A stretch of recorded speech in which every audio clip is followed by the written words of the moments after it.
உறவுகள் அனைவருக்கும் என்னுடைய வணக்கத்தை தெரிவித்துக் கொள்கிறேன். நான் உங்கள் தோழி நாகசித்ரா. அதாவது நார்மலா அவங்களுடைய ஃபர்ஸ்ட் ஹஸ்பண்டோ ஒய்ஃபோ உயிரோட இருக்கிறாங்க, அவங்க வந்து சட்டப்பூர்வமா விலகல, டிவோர்ஸ் வாங்கி விலகாத பட்சத்துல அவங்க இரண்டாவதாக திருமணம் செஞ்சுக்கிறாங்க அப்படின்னா அந்த ஒரு திருமணம் செல்லாதது அப்படின்னு சொல்லுவாங்க. சோ ஒருவேளை அவங்க அப்படி திருமணம் செஞ்சுக்கிட்டாங்க அப்படின்னா அவங்களுக்கு மெயின்டெனன்ஸ் சட்ட ரீதியான ஒரு அவங்களுக்கு இருக்கக்கூடிய அந்த வாரிசு இது மாதிரியான விஷயங்கள்ல பிரச்சனைகள் வரலாம் அப்படின்றது நம்ம எல்லாருக்குமே தெரியும். ஒருவேளை இந்த மாதிரி சட்டப்படி அவங்க டிவோர்ஸ் வாங்கல அப்படின்ற பட்சத்துல செகண்ட் மேரேஜ் பண்ணிக்கிட்டாங்க அப்படின்னா அவங்களுக்கு மெயின்டெனன்ஸ் கொடுக்கலாம் அப்படின்ற மாதிரி ஒரு ஜட்ஜ்மெண்ட் வந்திருக்கு. இன்னைக்கு அந்த ஜட்ஜ்மெண்ட் பத்தி தான் நம்ம பார்க்க போறோம். சோ வந்து பாத்தீங்கன்னா ஒரு ஒய்ஃப் வந்து அவங்களுடைய ஃபர்ஸ்ட் ஹஸ்பண்டோட சட்டப்படி விலகாம அவங்களுக்குள்ளாகவே ஒரு புரிந்துணர்வு ஒப்பந்தம் அப்படின்னு சொல்லிட்டு ஒன்ல வந்து சைன் பண்ணிட்டு அவங்க ரெண்டு பேரும் விலகிடுறாங்க.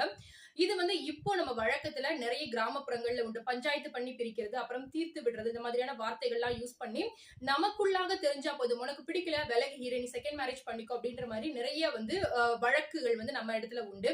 சோ அதே போல வந்து என்ன பண்றாங்க அப்படின்னா இவங்க அந்த ஒரு ப்ரொசீடிங்ஸை ஃபாலோ பண்ணி 2005 என்ன பண்றாங்க அப்படின்னா அவங்க வீட்டு பக்கத்துல இருக்கக்கூடிய ஒரு நபரை திருமணம் செஞ்சுக்கிறாங்க. அவங்களுக்கு ஒரு பெண் குழந்தையும் பிறக்குது.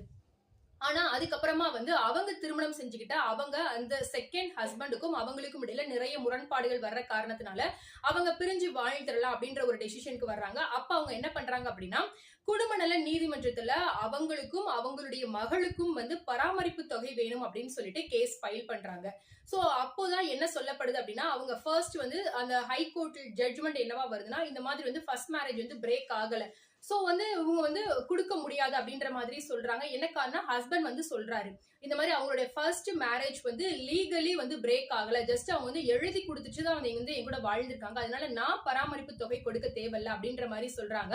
அதுக்கப்புறம் ஃபர்தரா அவங்களுடைய ஒய்ஃப் என்ன பண்றாங்கன்னா சுப்ரீம் கோர்ட் போறாங்க. அங்க போகும் பொழுது இப்போ சேஞ்ச் ஆயிருக்கக்கூடிய அந்த பாரதிய நாகரிக் சுரக்ஷா 144 படி நிச்சயமாக அவங்க வந்து பராமரிப்பு தொகை கொடுக்கணும் அப்படின்ற மாதிரி ஜட்ஜ்மெண்ட் வருது.